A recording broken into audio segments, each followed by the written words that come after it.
आज हम राज्यपाल की वित्तीय शक्तियों के बारे में अध्ययन करेंगे, क्योंकि कल हमने कार्यपालिका संबंधी शक्तियाँ और विधायी शक्तियों का अध्ययन कर लिया था।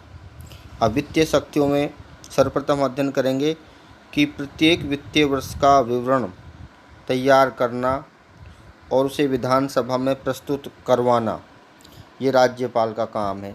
चूँकि हमने केंद्र में पढ़ा था कि जैसे केंद्र में राष्ट्रपति का ये कार्य है, तो राज्य में किसका है? राज्यपाल का कार्य है।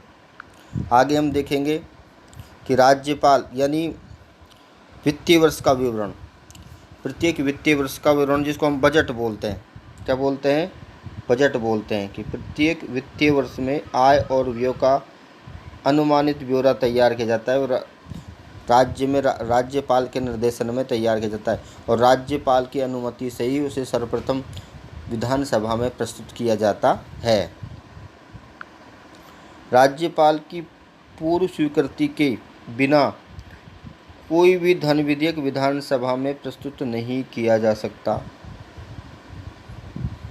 तो यहाँ पर अगर मैं अनुच्छेद की बात करें तो अनुच्छेद 199 के अंतर्गत आय और व्यय विवरण का, जिसको हम बजट बोलते हैं, उसका प्रावधान किया गया है राज्य में। तो राज्यपाल की अनुमति के बिना कोई भी विधेयक, जिसको बोलते हैं धन विधेयक विधानसभा में प्रस्तुत नहीं किया जा सकता। इसको ऐसा भी बोल सकते हैं कि राज्यपाल की अनुमति से ही धन विधेयक सर्वप्रथम विधानसभा में प्रस्तुत किया जाता है। उसके बाद हम राज्यपाल अनुपूरक अनुदान की मांग भी प्रस्तुत कर सकता है। राज्यपाल की स्वीकृति के बिना राज्य के राजस्व में कोई राशि व्यय नहीं की जा सकती और राज्यपाल को राज्य की संचित निधि में से खर्च करने का अधिकार है। यानी राज्यपाल की अनुमति से ही, यानी राज्य की जो संचित निधि से कोई राशि निकाली जा सकती है, खर्च की जा सकती है, लेकिन बाद में उस खर्च की गई राशि का हिसाब किताब विधानसभा को देना पड़ता है। तो ये राज्यपाल की वित्तीय शक्तियाँ हो गई। इसके अलावा आप इसमें एक बात और जोड़ सकते हो कि राज्यपाल वित्त आयोग के अध्यक्ष की नियुक्ति करता है। राज्य वित्त आयोग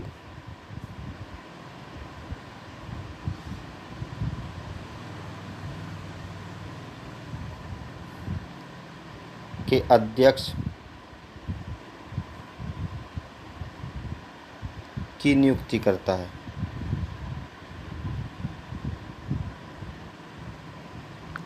अब हम न्यायिक शक्तियों की बात करेंगे।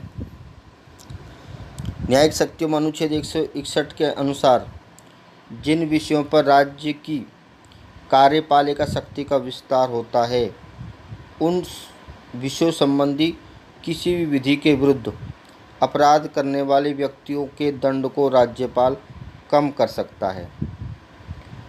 यानी जो राज्य सूची, कुल मिला के सब, क्योंकि राज्य की कार्यपालिका शक्ति का विस्तार कहाँ तक है? राज्य सूची के विषय तक है। तो जिन विषयों पर कानून बनाने का अधिकार विधानसभा और विधान परिषद को यानी विधानमंडल को है और लागू करने का अधिकार कार्यपालिका को है, तो उन विषयों के विरुद्ध अगर कोई व्यक्ति अपराध करता है तो उस व्यक्ति के अपराध को उसको सज़ा मिल जाती है, तो राज्यपाल उस व्यक्ति के दंड को कम कर सकता है। इसके अलावा वह राज्य के उच्च न्यायालय के मुख्य न्यायाधीश की नियुक्ति में राष्ट्रपति को परामर्श देता है। वह जिला न्यायालय के न्यायाधीशों की नियुक्ति करता है। तो ये सारी न्यायिक शक्तियाँ। इसके अलावा मैंने आपको राज्यपाल की उन नियुक्तियों में बताया था, वो भी यहाँ दे रखा है। राज्यपाल पर किसी दोष के कारण उसकी पदावधि में अभियोग नहीं चलाया जा सकता। तो ये उन नियुक्तियों का जो बात है ये भी आ जाएगी यहाँ पर। उसके बाद हम बात करेंगे, एक नया अधिकार राज्यपाल को मिला है और वह क्या है? मंत्रियों के खिलाफ मुकदमे की अनुमति देना। तो 5 नवंबर 2004 को सर्वोच्च न्यायालय ने एक निर्णय दिया और उस निर्णय में महत्वपूर्ण प्रावधान किया कि यदि किसी मंत्री के खिलाफ प्राथमिक तौर पर कोई मुकदमा बनता है या मामला बनता है, तो राज्यपाल उसके खिलाफ मुकदमा चलाने की अनुमति दे सकता है। मान लीजिए राज्यपाल, ये सर्वोच्च न्यायालय ने प्राथमिक यानी व्यवस्था की है 5 नवंबर 2004 के फैसले में कि यदि किसी मंत्री के खिलाफ प्राथमिक तौर पर कोई मुकदमा बनता है तो उसके खिलाफ मुकदमा चलाने की अनुमति राज्यपाल दे सकता है, भले ही मंत्रिपरिषद ने इसकी अनुमति देने से क्या कर दिया हो, इनकार कर दिया हो। लेकिन ये राज्यपाल को अधिकार दिया किसने, सर्वोच्च न्यायपालिका ने। तो इसको आप विवेक की शक्तियों के अंतर्गत भी मान सकते हो कि मैंने आपको बताया जब अनुच्छेद 163 के अंतर्गत राज्यपाल खुद के विवेक से काम करता है यानी स्व विवेक से काम करता है तो वे मंत्रिपरिषद की सलाह को मानने के लिए बाध्य नहीं है कि मंत्रिपरिषद सलाह दे तो उसको मानने के लिए वो बाध्य नहीं। यहाँ पर ये भी दे रखा है कि अगर राज्यपाल को लगता है इसके खिलाफ मुकदमा प्राथमिक तौर पर कोई मुकदमा बनता है तो वे उसके खिलाफ मुकदमा चलाने की अनुमति दे सकता है मंत्री के खिलाफ, चाहे मंत्रिपरिषद ने इसकी अनुमति देने से क्या कर दिया हो, इनकार कर दिया हो, तो कोई फर्क नहीं पड़ता। उसके बाद हम अन्य शक्तियों की बात करेंगे कि राज्यपाल को कुछ अन्य और स्वविवेक की शक्तियाँ मिली हुई हैं, जिसमें एक आध हम एक्स्ट्रा बताएंगे। सबसे पहले राज्यपाल राष्ट्रपति को राज्य में संवैधानिक तंत्र की असफलता के संबंध में सूचना देता है और उसकी सूचना पर राष्ट्रपति शासन लागू किया जाता है। आपातकाल में राज्यपाल राष्ट्रपति के अभिकर्ता के रूप में काम करता है। तो अनुच्छेद 356 के अंतर्गत राज्य में राष्ट्रपति शासन लगाने की अनुशंसा राज्यपाल करता है, तो राज्यपाल अपने स्वविवेक से करता है। इसके अलावा संविधान के अनुच्छेद 164 के अंतर्गत छत्तीसगढ़ और मध्य प्रदेश को एक साथ बोलेंगे कि मध्य प्रदेश से छत्तीसगढ़ बना है। अब इसमें बिहार भी आएगा, लेकिन स्पेशल झारखंड कर दिया है। झारखंड, बिहार भी कर सकते हो आप। उड़ीसा राज्यों में जनजातियों के कल्याण का भार साधक एक मंत्री होगा, जो साथ ही अनुसूचित जाति और पिछड़े वर्गों के कल्याण का या किसी अन्य वर्ग का कार्य भी करेगा। तो ये राज्यपाल का अधिकार है कि वे जनजातीय क्षेत्रों में इनके कल्याण के लिए एक मंत्री की नियुक्ति कर सकते हैं। भार साधक यानी उनके कल्याण के लिए एक मंत्री होगा, तो मंत्री की नियुक्ति कौन करेंगे, राज्यपाल कर सकते हैं। इसके अलावा एक बात इसमें और दे रखी है, असम का राज्यपाल, किसका राज्यपाल, असम का राज्यपाल असम की सरकार और इस आदिम यानी आदिवासी क्षेत्र की जिला परिषदों यानी वहाँ जो स्थानीय सरकार होती है, जिला परिषदों के बीच खान से उत्पन्न आय विभाजन के संबंध में होने वाले विवादों के संबंध में जो विवाद होता है उसको राज्यपाल अपने विवेक से निपटारा कर सकता है। यानी वहाँ पर असम की सरकार, और क्योंकि वहाँ पर संसाधन अत्यधिक मात्रा में, इसलिए खानों के माध्यम से जो भी इनकम होती है और इनकम का यानी विवाद हो जाए वहाँ के क्षेत्रीय परिषदों यानी जिला परिषदों और असम की सरकार के मध्य, तो उस विवाद का निपटारा आपको पता है राज्यपाल खुद के विवेक से करते हैं। इसके अलावा एक बात और बनती है कि अनुच्छेद 164 में एक प्रावधान और है कि यदि राज्यपाल को लगता है कि विधानसभा में किसी दल को बहुमत नहीं मिला है, तो राज्यपाल अपने विवेक से विधानसभा में सबसे बड़े दल के नेता को मुख्यमंत्री नियुक्त कर सकते हैं। विधानसभा में सबसे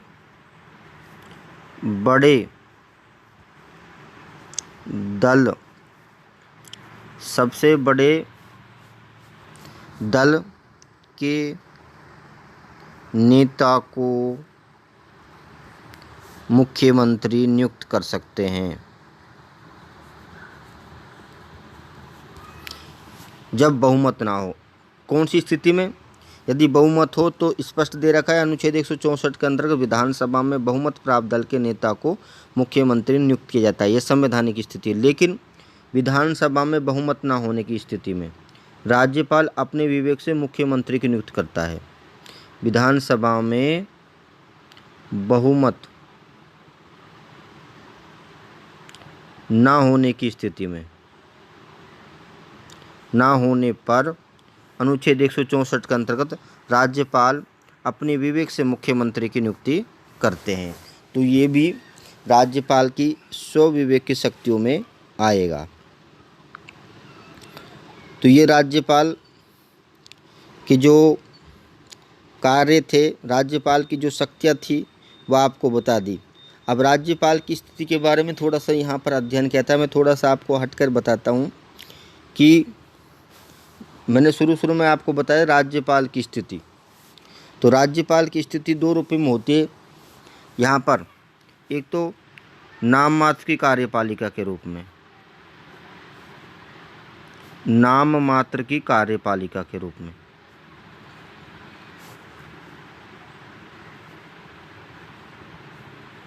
कार्यपालिका के रूप में।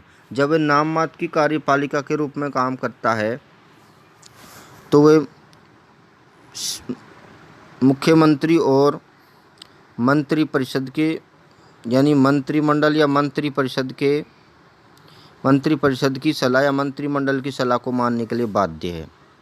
नाम मात्र की कार्यपालिका के रूप में जब काम करता है, इसलिए आपको पता है पट्टाभी सीतारामैया ने कहा था कि राज्यपाल का काम केवल जो आने वाले मेहमान हैं उनको चाय पिलाने, उनकी आवाभगत करने के अलावा कुछ नहीं, क्योंकि वह नाम मात्र की कार्यपालिका के रूप में काम करता है। कि वे वास्तव में कुछ सारे काम उसके नाम से होते हैं। अनुच्छेद 154 के अंतर्गत सारे काम उसके नाम से होते हैं। इसमें 166 भी आ सकता है अनुच्छेद। लेकिन कर्ता कौन है? सीएम, यानी मुख्यमंत्री और मंत्री परिषद। तो ये तो हो गई एक स्थिति नाम मात्र की कार्यपालिका के रूप में। जो दूसरी उसकी स्थिति है वह है केंद्र के अभिकर्ता के रूप में, केंद्र के अभिकर्ता के रूप में, जिसको आप स्वविवेक के कार्य के अभिकर्ता के रूप में, अभिकर्ता या जिसको बोलते हैं स्वविवेक के कार्यों के आधार पर।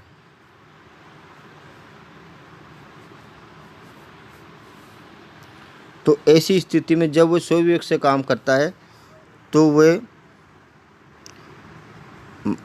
मुख्यमंत्री और मंत्रिमंडल के परामर्श को मानने के लिए बाध्य नहीं है, परामर्श को मानने के लिए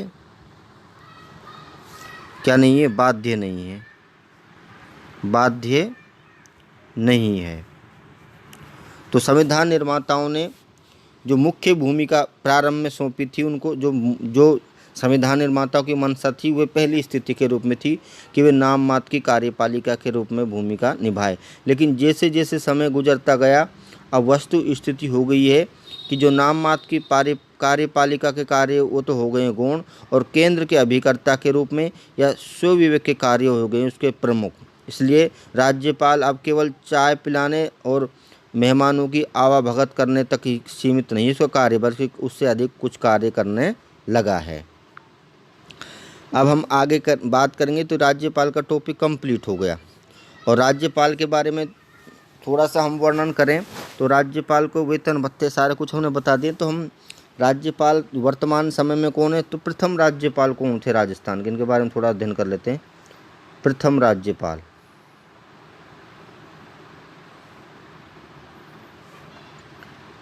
श्री गुरुमुख निहाल सिंह।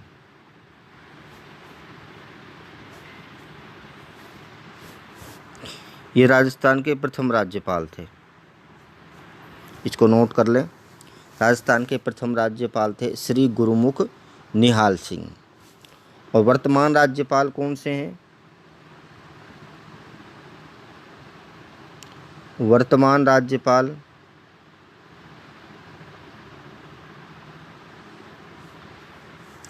श्री कलराज मिश्र, श्री कलराज मिश्र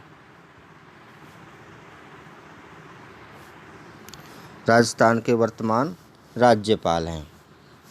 तो ये थोड़ा सा अध्ययन हो गया। अब हम बात करते हैं मुख्यमंत्री की और मंत्रिपरिषद की बात करते हैं आगे। तो मुख्यमंत्री एवं मंत्रिपरिषद, तो सबसे पहले हम अनुच्छेद 163 पर आएंगे कि आपको पता ही है, तो आपको पता है राजस्थान में यानी राज्य में संसदीय शासन व्यवस्था को अपनाया गया, इसलिए दो प्रकार की कार्यपालिका होगी, नाम मात्र की और वास्तविक। पहले अध्ययन करा दिया गया, नाम मात्र के राज्यपाल में और वास्तविक मुख्यमंत्री और मंत्रिपरिषद में निहित होती है। तो ये मुख्यमंत्री पद का प्रावधान अनुच्छेद 163 के अंतर्गत किया गया है कि राज्यपाल को कार्यों में सलाह देने के लिए एक मंत्रिपरिषद होगी। स्वविवेक के कार्यों को छोड़कर, ये मैंने आपको पहले बता दिया, जिन कार्यों को राज्यपाल स्वविवेक से करता है उन कार्यों को छोड़कर अन्य कार्यों में सलाह देने के लिए एक मंत्रिपरिषद होगी। और मंत्रिपरिषद का मुखिया कौन होगा? मुख्यमंत्री। तो मुख्यमंत्री पद का प्रावधान कौन से अनुच्छेद के अंतर्गत किया गया? अनुच्छेद 163 के अंतर्गत किया गया है। मुख्यमंत्री राज्य का वास्तविक कार्यपालक होता है। ये प्रश्न कई बार पूछ जाता है, राज्य का वास्तविक कार्यपालक कौन होता है, नाम मात्र का कौन होता है, राज्य का संवैधानिक प्रमुख कौन होता है। संवैधानिक रूप से राज्य में राज्यपाल और मुख्यमंत्री के मध्य शक्तियों का स्पष्ट विभाजन किया गया है। राज्यपाल जो अपनी स्वविवेक की शक्तियों के संदर्भ में अंतिम निर्णय करता है, केवल स्वविवेक यानी जब केंद्र के अभिकर्ता के रूप में काम करता है, जिसको बोल सकते हैं ओब्लिक में हम अथवा में, कि जब राज्यपाल स्वविवेक की शक्तियों का प्रयोग करता है तो उसका अंतिम निर्णय करता हुआ खुद है, उस समय वे मुख्यमंत्री और मंत्रिपरिषद की सलाह को मानने के लिए बाध्य नहीं है। किंतु उन कार्यों को, स्वविवेक के कार्यों को छोड़कर अन्य कार्यों में सलाह देने के लिए एक मंत्रिपरिषद होगी और मंत्रिपरिषद का मुखिया मुख्यमंत्री होता है।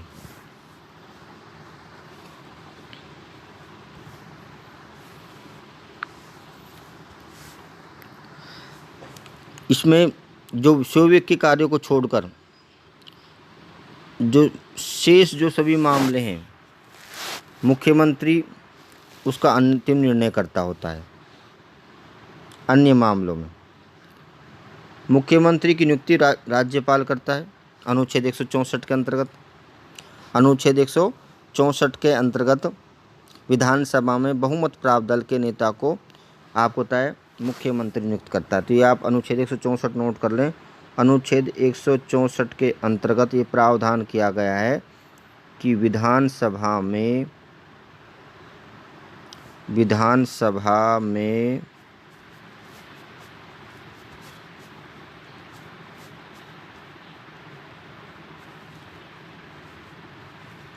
बहुमत प्राप्त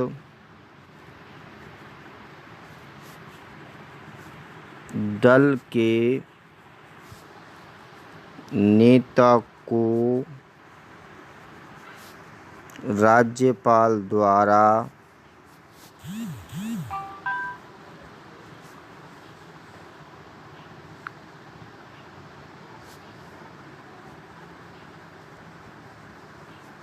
मुख्यमंत्री नियुक्त किया जाता है, यानी चीफ मिनिस्टर मुख्यमंत्री नियुक्त किया जाता है। तो ये नियुक्त शब्द आएगा, नियुक्त किया जाता है।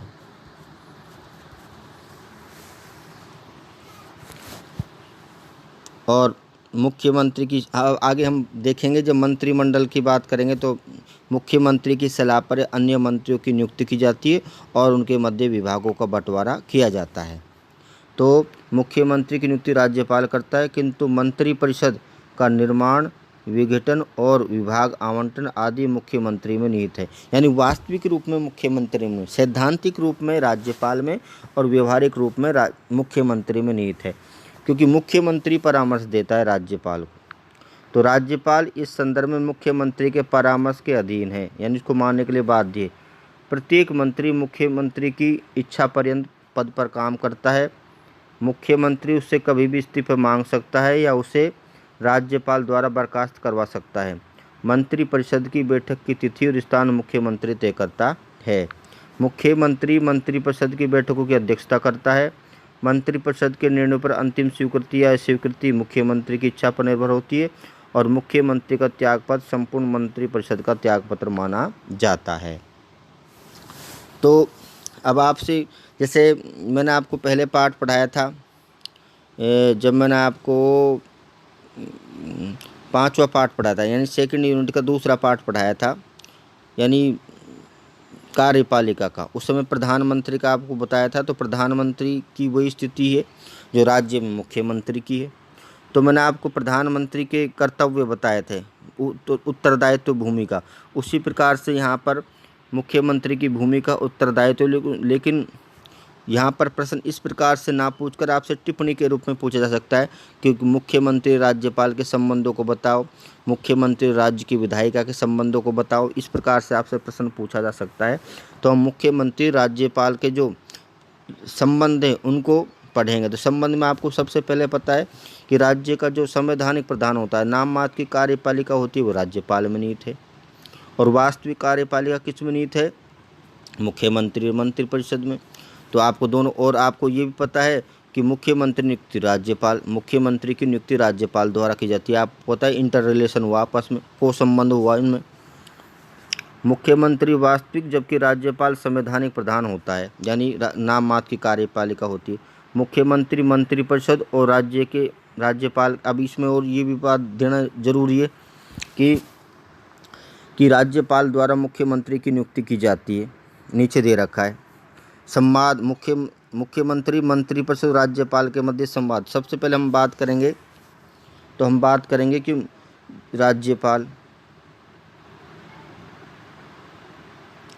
राज्यपाल किसकी नियुक्ति करता है? मुख्यमंत्री की नियुक्ति करता है, मुख्यमंत्री की नियुक्ति करता है।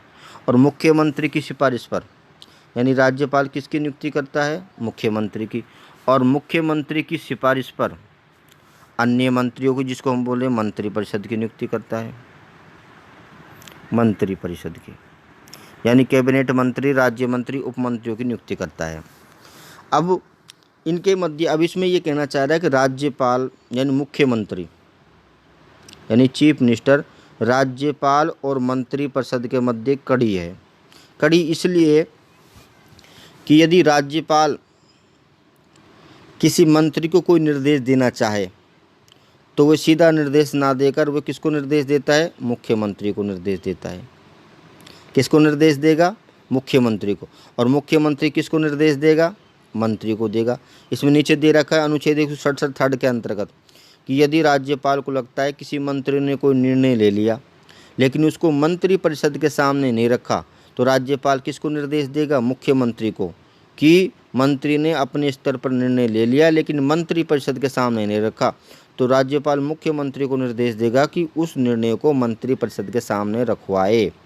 तो ये मुख्यमंत्री को निर्देश देंगे और मुख्यमंत्री इनको निर्देश देगा। अब अगली बात, मान लीजिए यदि मंत्री कोई राज्यपाल से मिलना चाहे तो सीधा नहीं मिल सकता, पहले वो किसकी अनुमति लेगा? मुख्यमंत्री की अनुमति लेगा। किसकी अनुमति लेगा? मुख्यमंत्री की। और मुख्यमंत्री की अनुमति के बाद ही वो राज्यपाल से परामर्श से निर्देश कर सकता है, मिल सकता है। तो इस प्रकार मुख्यमंत्री राज्यपाल और मंत्रिपरिषद के मध्य कड़ी के रूप में काम करता है। एक बात और है कि राज्यपाल मंत्रियों की नियुक्ति करता है, लेकिन किसके परामर्श पर करता है? मुख्यमंत्री के परामर्श पर। वो मुख्यमंत्री के प्रति उत्तरदायी हैं। मुख्यमंत्री किसी भी मंत्री को बर्खास्त करता है, करवाता है तो किसको परामर्श करेगा? राज्यपाल को परामर्श करेगा। और राज्यपाल के परामर्श के बाद राज्यपाल उसको पद से हटा देता है। तो इस प्रकार कड़ी के रूप में काम करते हैं। तो मुख्यमंत्री की नियुक्ति राज्यपाल इस आधार पर करता है कि उसके पास विधानसभा में बहुमत की स्थिति है। विधानसभा में बहुमत, यानी विधानसभा में बहुमत प्राप्त दल के नेता को मुख्यमंत्री नियुक्त करता है। लेकिन मैंने आपको, ये तो संवैधानिक स्थिति है, कई बार राज्यपाल को विवेक का अधिकार भी मिल जाता है। कब? मुख्यमंत्री की नियुक्ति में, जब त्रिशंकु विधानसभा हो। त्रिशंकु विधानसभा किसको बोलते हैं? जब विधानसभा का चुनाव होता है तो किसी भी दल को स्पष्ट बहुमत नहीं मिलता है, तो कई दल होते हैं उसमें, जो स्पष्ट बहुमत की स्थिति में राज्यपाल मुख्यमंत्री के चयन में स्वविवेक का प्रयोग कर सकता है। और स्वविवेक का प्रयोग करता है कि यदि किसी दल को बहुमत नहीं मिला तो सबसे बड़े दल के नेता को वो मुख्यमंत्री नियुक्त करता है और उससे कह देता है कुछ निश्चित समय में 10 दिन 20 दिन जो भी दे सके, उसके आधार पर वो आपको बताए वो विधानसभा में अपना बहुमत सिद्ध करें। इसके अलावा कड़ी में ये बात है कि मुख्यमंत्री, मैंने आपको तीनों बात पहले बता दी थी, मुख्यमंत्री के लिए अनिवार्य है कि वे राज्य संबंधित सूचना राज्यपाल को सूचित करें, अनुच्छेद 167 फर्स्ट के अंतर्गत। 167 सेकंड के अंतर्गत कहा गया है कि राज्यपाल द्वारा जो कोई सूचना मांगी जाए मुख्यमंत्री उसको तत्काल सूचना दे तत्संबंधी। और 167 3 के अंतर्गत कहा गया है कि यदि किसी मंत्री ने निर्णय कर लिया किसी निर्णय पर, यानी किसी विषय पर मंत्री ने निर्णय कर लिया लेकिन मंत्रिपरिषद के लिए विचार के लिए नहीं रखा है, तो राज्यपाल निर्देश देगा मुख्यमंत्री को, तो मुख्यमंत्री उसे मंत्रिपरिषद के विचार विमर्श हेतु रखवा सकता है। इस प्रकार हम कह सकते हैं कि मुख्यमंत्री राज्यपाल और मंत्रिपरिषद के मध्य कड़ी के रूप में काम करता है। किसके रूप में काम करता है? कड़ी के रूप में काम करता है, कनेक्टर का काम करता है। उसके बाद हम आगे देखेंगे मुख्यमंत्री और राज्य की विधायिका। तो राज्य की विधायिका और मुख्यमंत्री के मध्य भी कनेक्ट यानी संबंध क्यों होता है? क्योंकि अनुच्छेद 164 के अंतर्गत मुख्यमंत्री विधानसभा में बहुमत दल का नेता होता है, वे सदन का नेता भी होता है। वे राज्यपाल को विधानमंडल का सत्र बुलाने उसका सत्रावसान करने की, हालांकि राज्यपाल विधानसभा का सत्र बुलाता है, उसका सत्रावसान भी करता है, लेकिन सिफारिश कौन करता है? मुख्यमंत्री। वह विधानसभा में अपना बहुमत रहते हुए राज्यपाल को कभी भी विधानसभा को भंग करने की सलाह दे सकता है। लेकिन इसमें स्पष्ट स्थिति यह है कि राज्यपाल को ऐसा लगता हो कि मुख्यमंत्री के पास बहुमत है तो वे निर्देश दे तो निर्देश को मानने के लिए बाध्य है। और अगर ये राज्यपाल को लगता है कि मुख्यमंत्री के पास बहुमत है नहीं और वे विधानसभा को भंग करने की सलाह दे रहा है, तो ऐसी स्थिति में मुख्यमंत्री अपने विवेक से काम करेगा और उसकी सलाह को नहीं मानेगा। वे सरकार यानी मुख्यमंत्री सरकार की नीतियों की घोषणा विधायिका में करता है और यदि उसके खिलाफ विपक्ष के द्वारा अविश्वास प्रस्ताव लाया जा रहा है, सरकार की ओर से होगा विश्वास प्रस्ताव और विपक्ष की ओर से होगा अविश्वास प्रस्ताव, या अविश्वास प्रस्ताव पर विश्वास प्रस्ताव लाया जाता है सरकार की ओर से सदन में अपना बहुमत सिद्ध करने के लिए, और अगर वो सिद्ध नहीं हो पाता तो अपने आप अविश्वास प्रस्ताव हो जाता है। सरकार की ओर से पक्ष रख सकता है या किसी मंत्री की नियुक्ति कर सकता है। तो ये हो गया मुख्यमंत्री राज्य की विधायिका। आपसे छोटा प्रश्न बन सकता है कि राज्य यानी मुख्यमंत्री विधानसभा का नेता होता है, क्यों? क्योंकि सबसे पहली बात तो आप ये करेंगे कि मुख्यमंत्री विधानसभा में बहुमत प्राप्त दल का नेता होता है, वह सदन का नेता भी होता है, वह राज्यपाल को सलाह देता है कि विधानसभा का कब सत्र बुलाना, कब सत्रावसान करना है। इसके अलावा वह अपनी सरकार की नीतियों की घोषणा करता है विधानसभा में, और विधानसभा में यदि विश्वास प्रस्ताव है तो उसका खुद पक्ष रखेगा या उसके लिए किसी विशेष मंत्री की नियुक्ति कर सकता है। उसके बाद हम बात करेंगे राज्य के मंत्रिपरिषद की बात करेंगे। तो आपको स्पष्ट है कि भारत में केंद्र की तर्ज पर संसदीय शासन व्यवस्था को अपनाया गया और उसके अनुसार मंत्रिपरिषद ही राज्य की वास्तविक शासक प्रमुख होती है, वास्तविक कार्यपालिका उसमें नहीं होती है।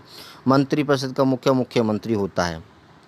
अनुच्छेद 163 के अंतर्गत ये कहा गया है, मैंने आपको पहले बता दिया कि वे कार्य जो स्व विवेक के कार्य आते हैं उन कार्यों को छोड़कर अन्य कार्यों में सलाह देने के लिए किसको? राज्यपाल को एक मंत्रिपरिषद होगी। मंत्रिपरिषद का मुखिया कौन होता है? मुख्यमंत्री होता है। उसको कार्यों में सलाह देने के लिए एक मंत्रिपरिषद होगी। मुख्यमंत्री के परामर्श से राज्यपाल इसका गठन करता है, किसका? मंत्रिपरिषद का। और बहुमत रहते हुए मुख्यमंत्री मंत्रिपरिषद विघटन भी करवा सकता है।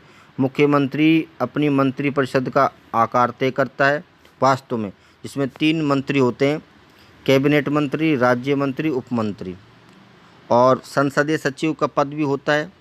मैंने आपको केंद्र में बताया था जैसे कि संसदीय सचिव की नियुक्ति प्रधानमंत्री करता है, उनको शपथ भी वही दिलाता है। उसी प्रकार राज्य में संसदीय सचिव होते हैं लेकिन वो मंत्रिपरिषद में नहीं आते, अलग से पद होता है और वे संवैधानिक पद नहीं है, परंपरा पर आधारित स्थापित है। और राज्य में संसदीय सचिव की नियुक्ति कौन करेगा? राज्य में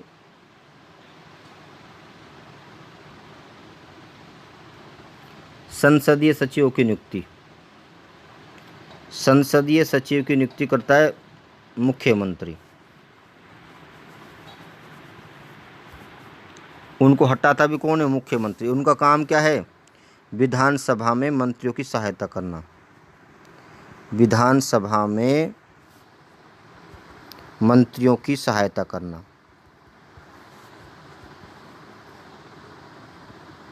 उनके कार्यों में हाथ बटाना। इस प्रकार आपको पता है कि 6 माह के अपवाद को छोड़कर कोई मंत्री नहीं बन सकता। 6 माह के अंतर्गत उसको विधानसभा की सदस्यता प्राप्त करनी पड़ेगी। इसके अलावा 91वें संविधान संशोधन द्वारा मंत्रिपरिषद की सदस्य संख्या निर्धारित कर दी गई। विधानसभा के कुल सदस्यों का अधिकतम 15%। जैसे आपको केंद्र में बताया था कि केंद्र की मंत्रिपरिषद की अधिकतम सदस्य संख्या हो सकती है लोकसभा के सदस्यों का 15%। उसी प्रकार से यहाँ भी 91वें संविधान संशोधन 2004 के माध्यम से राज्य मंत्रिपरिषद की अधिकतम सदस्य संख्या विधानसभा के कुल सदस्यों का 15% हो सकती है, इससे अधिक नहीं हो सकती। इसको और डिटेल में बताएंगे, लेकिन फिर कल बताएंगे। आज के लिए इतना ही काफ़ी है।